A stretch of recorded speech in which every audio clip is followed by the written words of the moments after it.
As we look at the volume throughout 2021 in Q1, 2, and 3, what we saw was a reduction in supply. And you can clearly see 55% less tractors went to auction in August of 21, and that obviously affected the prices of what you see there.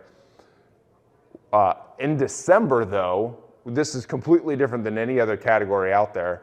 There were a lot of tractors that were sold at auction in December. A lot of big consignments still brought that inventory, and those prices were up 35%. As we go into, if you can see the very purple dot on the very far left-hand side at the beginning of that orange chart, that price is right in line with where it was last year, which you'll see in the other categories is not the same. Because of all that supply came to the market in December, what we believe is a lot of farmers were able to get their bellies full of the products that they needed at auction. And going into the first part of this year, those prices are holding steady from where they were last year. If you look at dealer prices, the average dealer price of a row crop tractor has gone up in price, listed value, by almost 4% in the last 30 days. So there's still continued to be momentum at the dealer listing price. So what was listed for $100,000 in December is now listed for $104,000, right?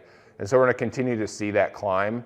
And something interesting from maybe the dealer's perspective or from the overall tractor and combine market, anything self-propelled really, is the CEO of Case IH, CNH Industrial, came out last week, I think, on CNBC and said in 2022 they continue to see protracted equipment supplies.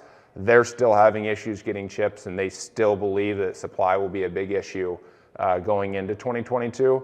So that's one of the reasons that we think that dealers are recognizing that's being communicated to the dealers. And so dealers know from a reduction of supply that they can continue to increase those price levels. And with now higher net farm income as we look into 2022, people are still going to be willing to pay that. Not to mention that inflation has not stopped. Okay, so that was 175, the previous slide was 175 horse to 300 horse tractors. This is 300 horse tractors and above. This is the category of tractors that we're seeing a lot of growth and momentum in right now.